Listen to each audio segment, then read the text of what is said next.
Welcome back again sa lahat ng aking mga subscribers.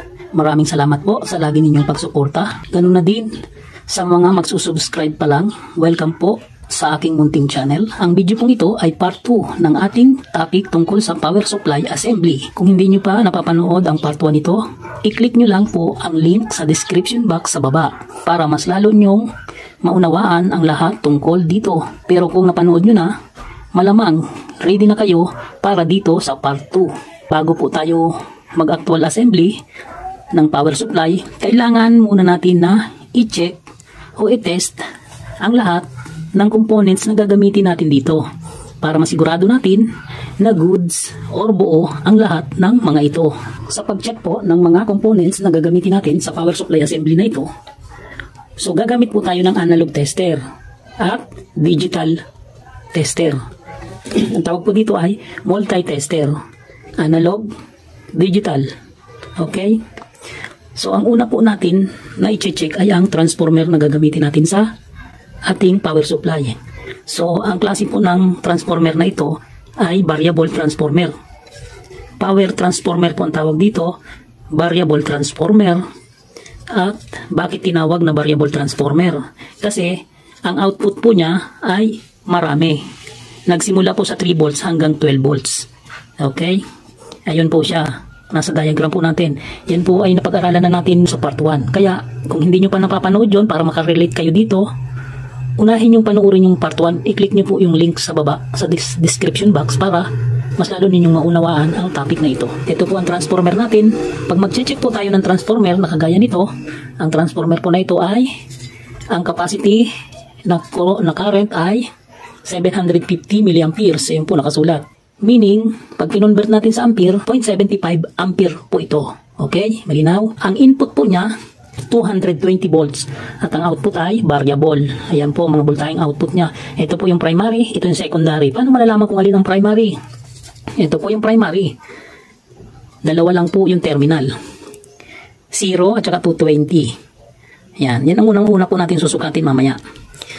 Gagamit po tayo ng digital at saka analog tester. Tapos yung susunod po natin yung mga outputs na niya. Yung 3 volts, 4.5, 6, 9, 12. Ayun po. Dahil ito po ay 0.75 ampere. So ang kailanganing pyesa po natin sa likod ay kailangan ay tugma dito sa transformer na ito.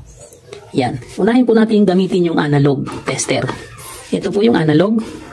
Pag gagamit po tayo, naka times 10 po muna. Kasi approximately, ang resistance po na susukatin natin dito sa terminal na ito, yung pinakang primary windings, ay nasa about 300 ohms to 500, ganun, parang ganun. So, ita-times 10 lang po natin yung ating analog tester. Dito po tayo magre-range sa ohmmeter. Hayaan nyo po yung ibang range para hindi kayo nalilito. Dito po tayo sa range ng ohmmeter. Ito po yung ohmmeter, yung range niya. Times 10 po tayo. Okay, naka-times 10 na po. Para siguradong gumagana ang tester, pagdikitin yung dalawang probes. Ayan po, pumapalo. Dapat pag pumalo po siya, i-calibrate po natin sa 0. Paano? Meron pong adjuster doon. 0 ohm adjuster. Ito po. Pitin po natin para ma-eksakto sa 0. Ayan, nasa 0 na po. Eksakto. Bitawan na po natin. Yan. Tester ulit. Para sure. Okay, na double check. Okay. Good na. Pwede nang gamitin. Ang una natin i-check ay yung primary windings. Yung sinasaksak sa 220 na windings. Ito po yon. Ayan. 0 to 20. Ayan po. Primary windings po yan. Tingnan nyo po kung ilan ang masusukat natin. Times 10 po tayo ha. Ayan po. Pumalo po sa 40. Kita nyo po 40. Kung pumalo sa 40 yan, ika-times natin sa 10 kasi yung ating range ay naka times 10. Okay, yung selector knob doon nakatapat. Kaya susukatin natin 40 ang lumabas. Kuha 40 po yan. Yan 40. So kung yan ay 40 times 10, 400 po yan. So yun po ang sukat ng primary windings. Okay, yun po ang resistance ng sukat natin, 400 ohms. Tingnan natin sa digital. Sa digital, dahil 400 yung sukat natin doon, i-calibrate din natin yung ating tester o i-set natin sa 2,000. Kasi naka 200, hindi pwedeng ipagsukat yan. Hindi niya kayang readingin yung 200 kasi mas mababa siya. Naka 200. Ilagay natin sa 2,000, mas mataas siya. Mas mataas sa 400 yun. Tingnan natin kung 400 nga sa digital. Tingnan natin ha. Pero i-ano natin. Yan, pag nakatapat na yan doon, yan, Sa 2,000, check na natin yung pag pinagdikit natin dalawang probe ng digital, so may nasusukat na resistance. Okay lang po yun. Kasi digital po ito, masilan gamitin. So ngayon, testerin natin yung tinester natin kanina. Ito po yun.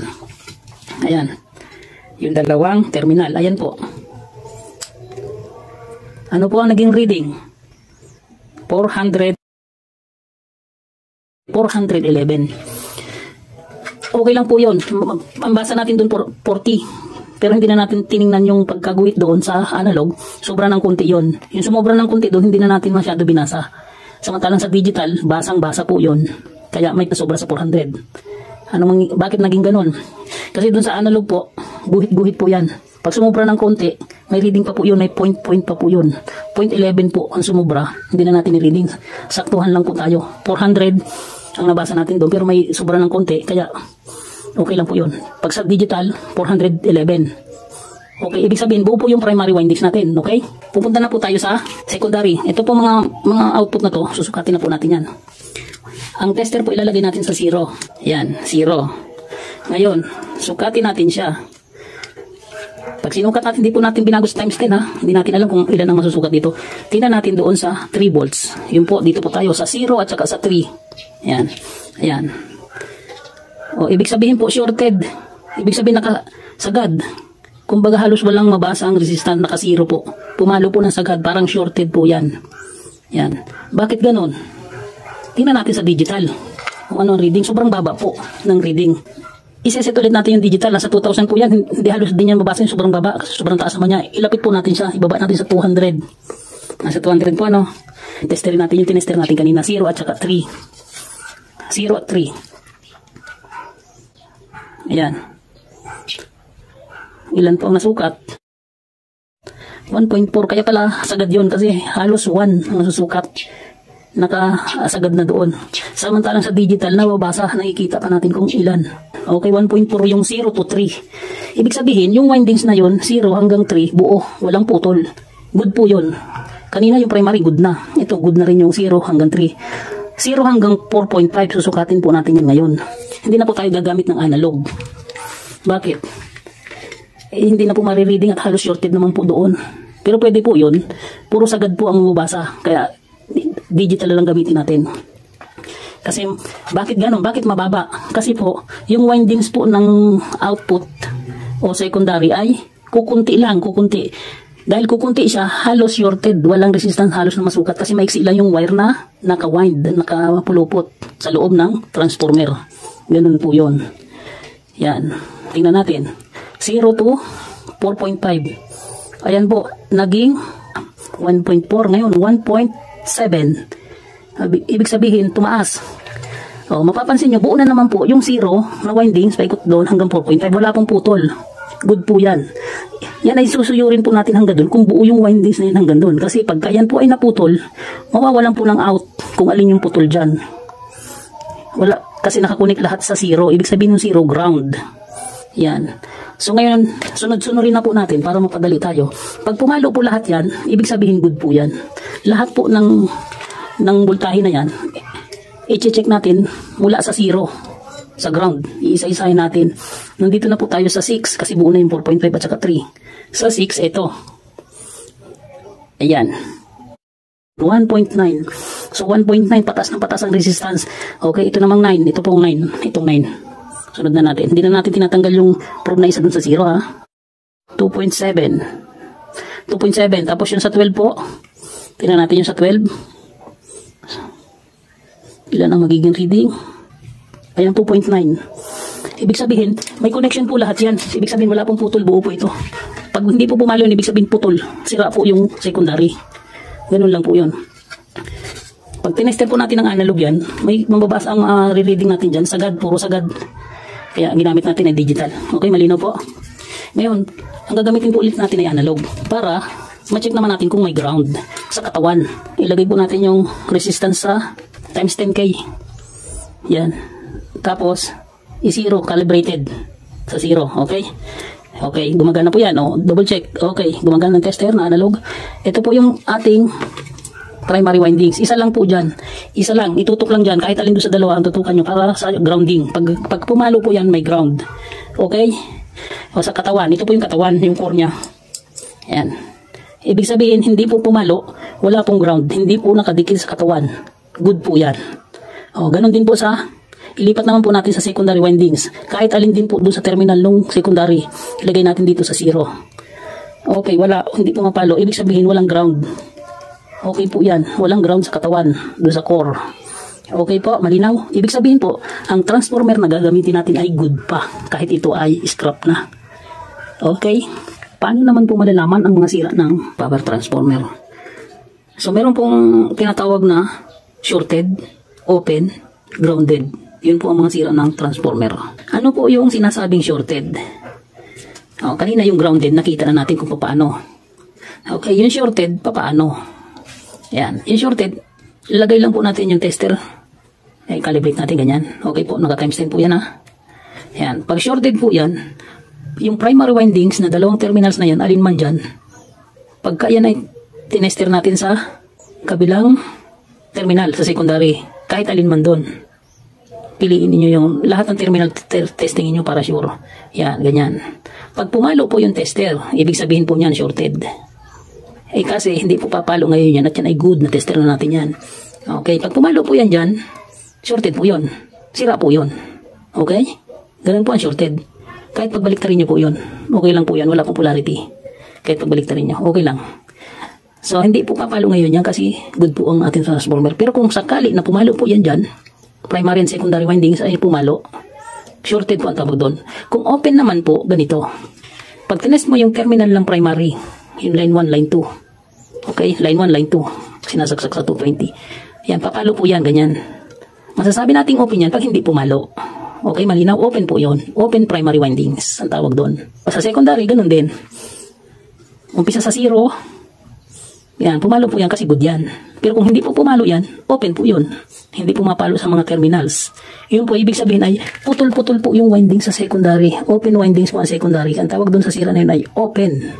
Sira ang transformer. Ang grounded po naman, sa kaha yun, yung kaninang ginawa natin.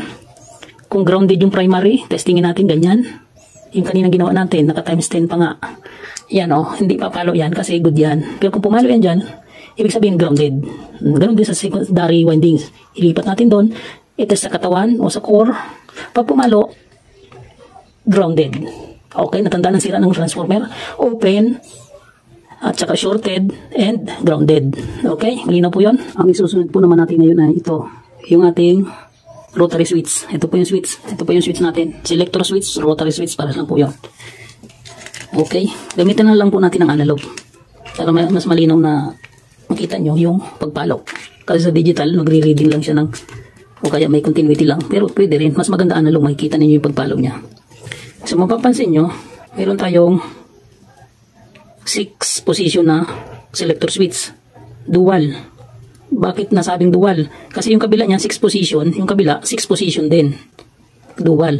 So hindi natin nang gagamitin yung kabila niyan. Dito lang tayo gagamit sa kabila. So ngayon, pag pinihit mo yan ng ganyan, sagad. Clockwise po yon. Ibalik po natin. Sagad rin, counterclockwise. Ayan. Tingnan nyo po ang pag-test kung paano. So sa tester, pag nag-set kayo ng tester, nasa ohmmeter pa rin. Pwedeng ilagay sa times 10, pwedeng ilagay sa times 1. Okay lang po. Pero sa times 10 ako nasasanay. Lagay ko sa times 10. I-calibrate ulit natin. 0. Okay lang po. Basta pumalo. Kahit hindi masyadong pagka ganitong tester rin, okay lang po yun. Kasi continuity tester lang po ang gagawin natin. Pero para mas maganda at masanay tayo sa calibration, isagad na natin. Tapat na tapat sa 0. Okay. Ayan po. Naka times 10. Bitaw. Double check. Gumagana. Okay. Ngayon, ang gagamitin po natin dito, makikita nyo, yung dating pinaghinangan, dahil ito kinahoy ko lang. Malinis yung kabila Hindi natin gagamitin. Dito tayo gagamit sa may hinang na. Okay, hanapin lang po natin yung connection. Nakasagad po yan Ibig sabihin, naka-off yung ating position ng switch. Ito po, may dalawa pong sa gitna. Dalawang terminal. Yung po mapapansin nyo, yun. Isa, dalawa. Yung isa na yun, para dito po sa isang switch sa 6 position. Itong isa naman, dito naman sa kabila, sa kaliwa, para sa 6 position din. Hindi natin gagalawin yun. Dito tayo sa may mga tama na. Itong nasa gitna na to, ang pinaka-common. Okay, common terminal. Diyan tayo magte-tester kung saan mayroong contacts doon sa 6 na terminal na ito. Tingnan natin ha. Nakapix na yung ating tester doon sa gitna. Doon sa common terminal. Tingnan natin kung saan papalo doon sa 6. 1, 2, sunod-sunod lang po. 3, 4, 5, 6. O, saan po pumalo? Sa number 6 na terminal. Ibig sabihin, may contact po yun doon sa isa na yun. Kasi pag tinester po naman natin sa kabila yan, doon sa kabila, sa 6 position sa kabila, wala pong contact sa lahat yan. Wala po yan. Kasi ibang ano po yun, ibang switch yun. Dito tayo. Sa kabila lang. Ang contact po yun nandun sa dulo, sa ika-6. Okay? Doon po may contact yun. Ibig sabihin, yun yung unang ano, hindi pa nakapihit, naka-off siya, pero may contact siya doon. Pihitin natin ang isa. 1. Okay? Hanapin natin ngayon. Doon may contact sa kabila, sa dulo ha. Nandito pa rin, naka-permis na po yung isang probe dito sa common terminal. Testerin natin yung dating may contact kanina. Okay, wala na pong contact. Lumipat na po yung kasi pinihit na natin. Lumipat na. Saan lilipat kaya yun? Siyempre sa kasunod. Tingnan natin. O, yan na po, sa kasunod. Diba, ito yung walang contact na. Kanina mayroon. Nawala, lumipat po dito kasi pinihit natin ang isa. Ayan. Ibig sabihin po, yan yung switch number 1. Tapos pag pinihit ulit natin, yan.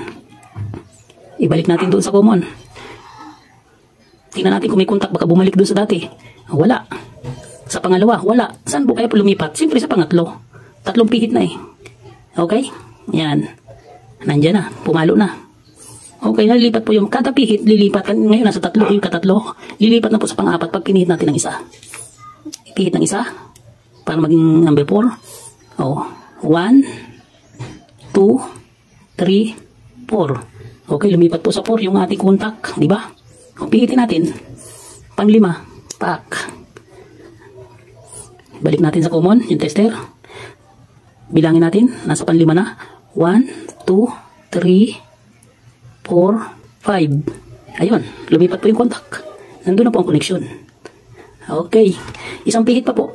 Yun, last na po yun, sagad na yun. Pang-6 na pihit po yun, kaya 6 position po yan.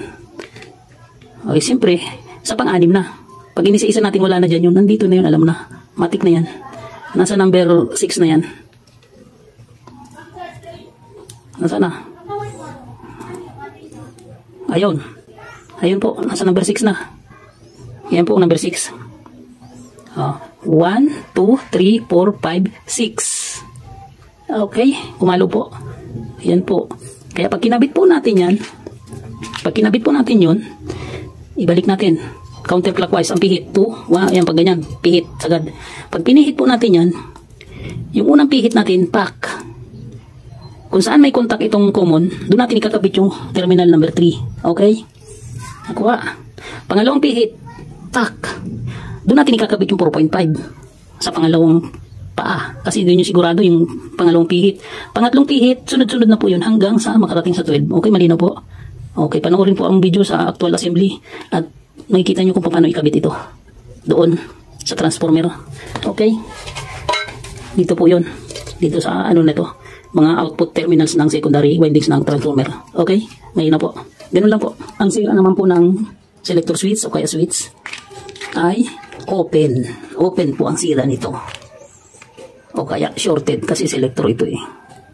Pag shorted naman sa ibang switch kasi, yung single, pag mono, ito kasi ano ito selector eh.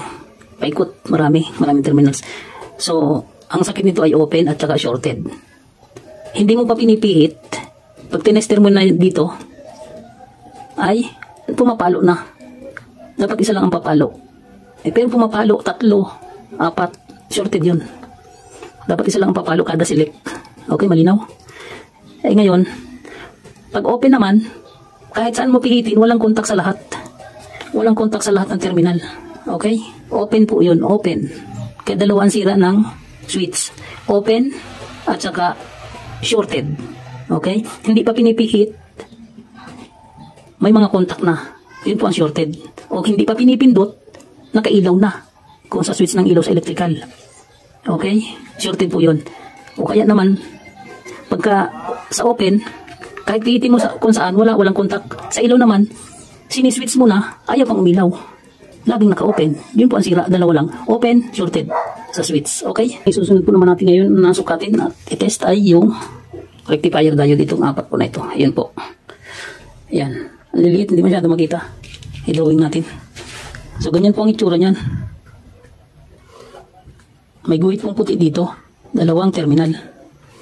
Kita niyo po ba? Ganyan po siya. Rectifier diode po yan. May kita nyo, yung may guhit na puti. Ang labo. Hindi makita sa sobrang liit po. Hindi po kaya ng ating camera. Mahinang klaseng camera po ang gamit. Cellphone lang. Wala pang pambili.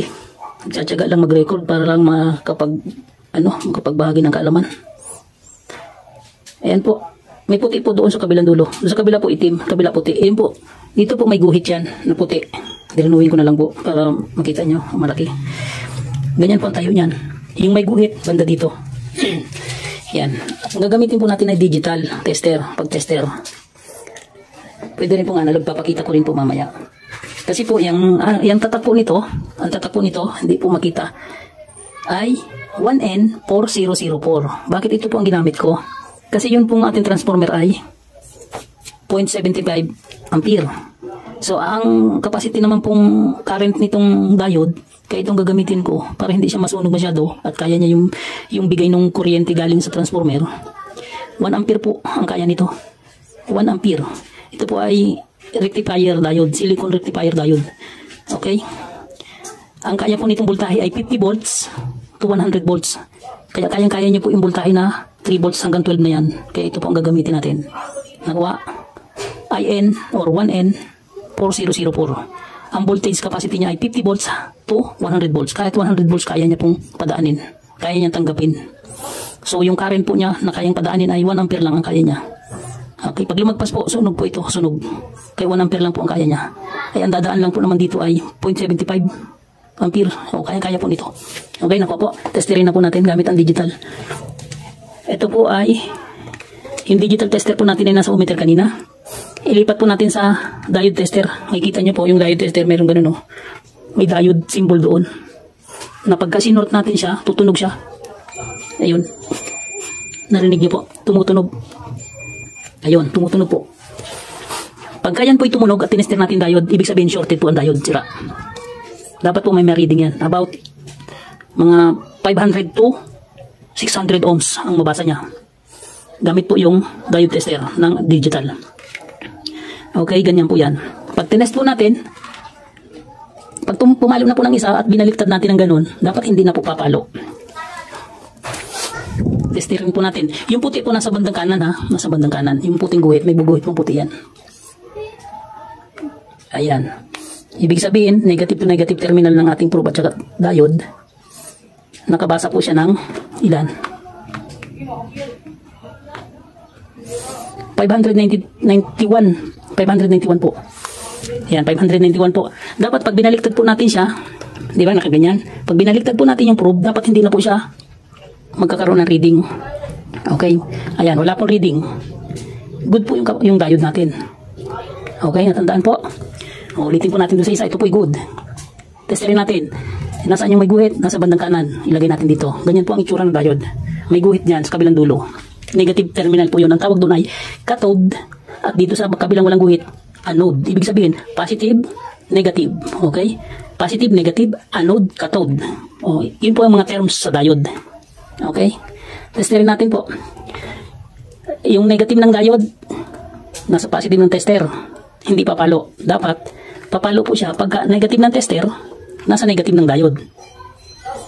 O, yan. Nagkaroon ng reading. 591. Okay? Good po yan. Good. Ganun pa rin po. Ganun ang position. Nasaan yung puti? Nandun po yung puti sa bandang kanan ha. Tester natin. Negative to negative terminal. Ay, naku, lumipad. Pasensya na. Ang liit kasi.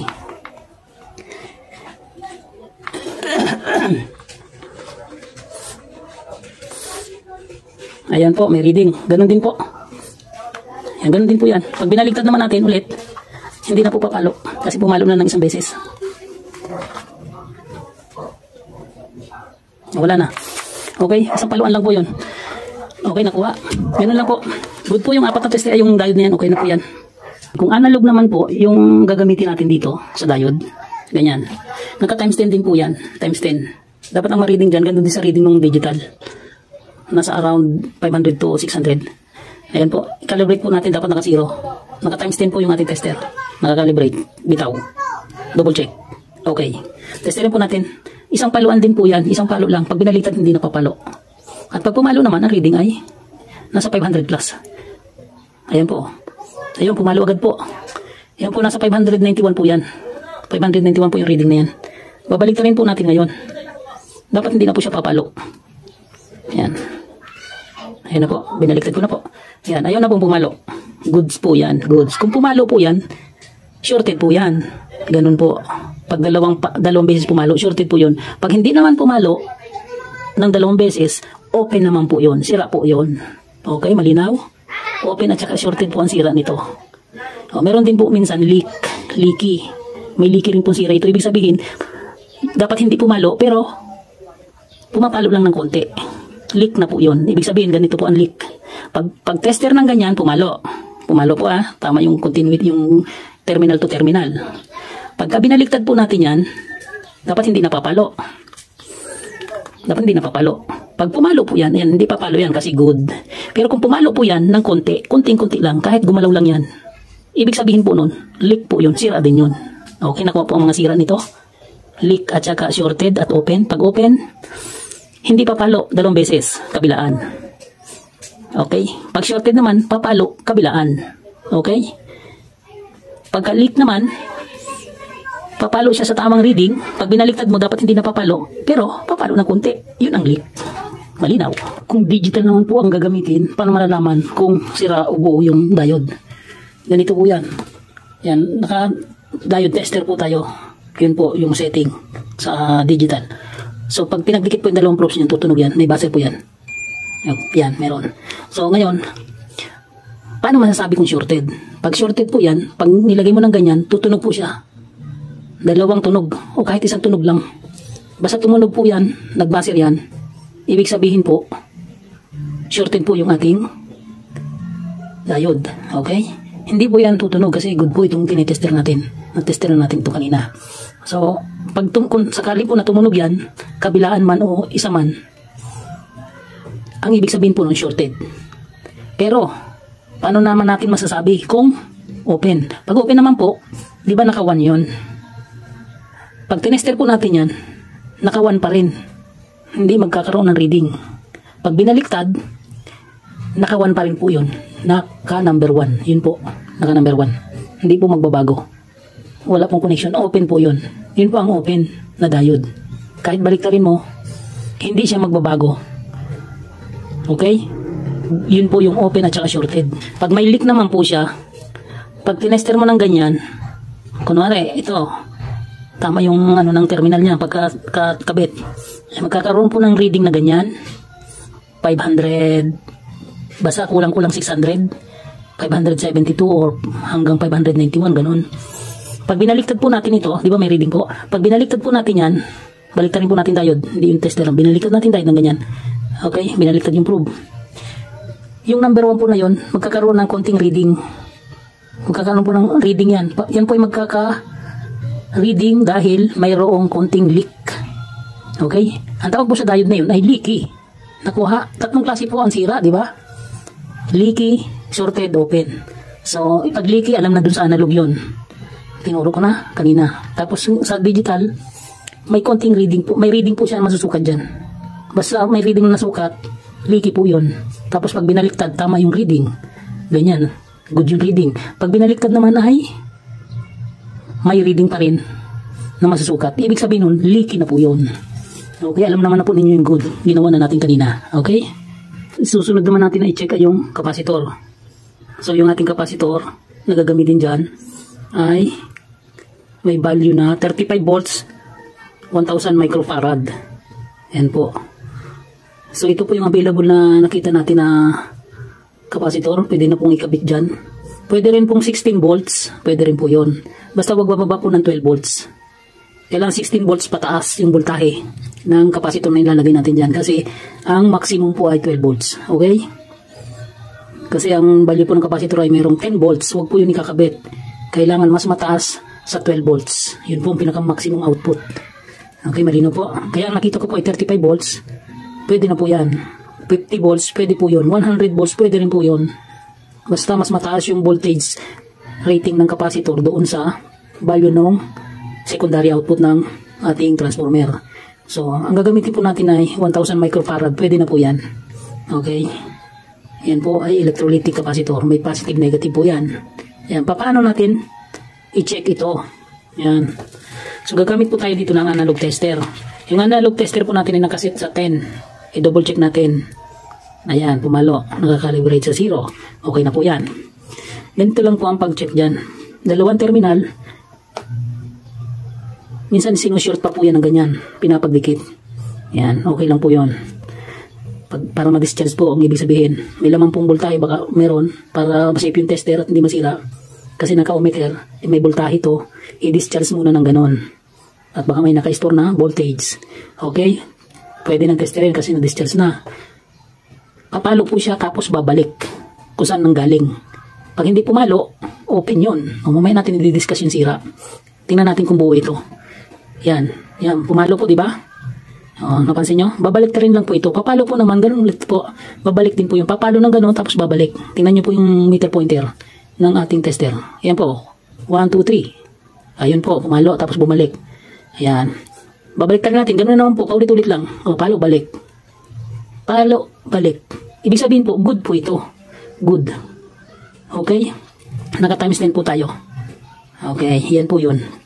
Pero, kung meron naman tayo na tester na gagamitin, katulad ng mga tester na pang capacitance tester, pang capacitor po yan. Ayan po. Yan. Mas maganda po ito. Ilagay po natin dahil ito 1000 microfarad. I-set po natin sa 2000 microfarad. Ayan. Kailangan mas mataas yung range ng ating tester doon sa value nito. Ayan. Kasi 1,000 yun. Lagyan natin sa 2,000. Kailangan i-set sa mas malapit sa kanya. Pero mas mataas ang range ng tester. Pero mas malapit doon sa value ng testerin. Katulad nito. Makikita natin kung buo ito dyan. Kasi good doon. Good doon. Tingnan natin. Ito 1,000 microfarad. Dapat 1,000 microfarad din doon. May tolerance po yan na bumaba at tumahas sa 1,000. Okay? Humigit kumulang 1,000 po ito. Tingnan natin kasi may tolerance. Okay? Tingnan natin. Ito po. O, ilan? Okay, 931. 932. Okay, mas malapit pa rin sa 1,000. Ibig sabihin, good pa ito. Kasi may tolerance na bumaba, may tolerance din niya na tumaas. Okay, wag lang yung masyadong mataas at masyadong mababa. Sira din yun. Okay, so ibig sabihin, buo po ito. Yan. Malinaw po. Ito po ang tawag dito ay capacitance tester. Kung wala po kayo nito, pwede na po yung analog. Mahirap pong gamitin ang digital sa pag-check ng capacitor. Okay, mahirap po yan. Analog po ang madalas gamitin. At kung merong available na capacitance tester, mas maganda. So, ang sira ng capacitor ay meron pong shorted, merong open, at meron ding leaky. Paano malalaman kung shorted, open, leaky? Ganito po yon. Ito po, gamit natin ng analog.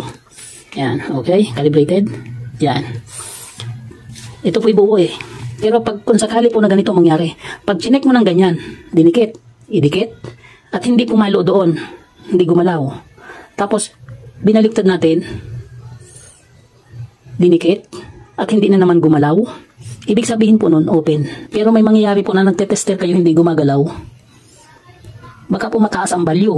Pero kung katulad ng ganito, naka times 10 lang, 1,000 lang kasi ito. Kasi pag mataas ang microfarad, may calibration po yan dyan. Okay? Dahil dito, dahil sa ganito, 10 times 10 lang po yan. Ganun po ang open. Pag dinikit, baliktaran, hindi po papalo yun. Open po yun. Okay, pwedeng bulok na yung paa sa ilalim. Kung sakali naman po, yung shorted naman, pangalawang sira, shorted, pagka yan ay dinikit mo ng ganyan, papalo po yan, sagad sa 0. Okay? Pero bihira po mangyari yung ganun. Karamihan po ay open. Shorted, papalo po sa 0, sagad. Baliktaran po yun. Kahit baliktarin mo ng ganun. Basta i-tester mo ng ganun, pumapalo sa 0. Shorted po yun. O paano naman natin malalaman yung pangatlong sira? Ano po yun? Yung leaky. Yung leaky, di ba pumapalo siya ng ganyan? Ito good. Tingnan natin ha. Papalo ng ganyan. Okay, bumabalik. Balik ta rin, papalo ulit yan at babalik. O yan o. Yan, ganyan. Kung sakali na ganito ang mangyari, leaky ito. Ganito ang mangyari pag leaky.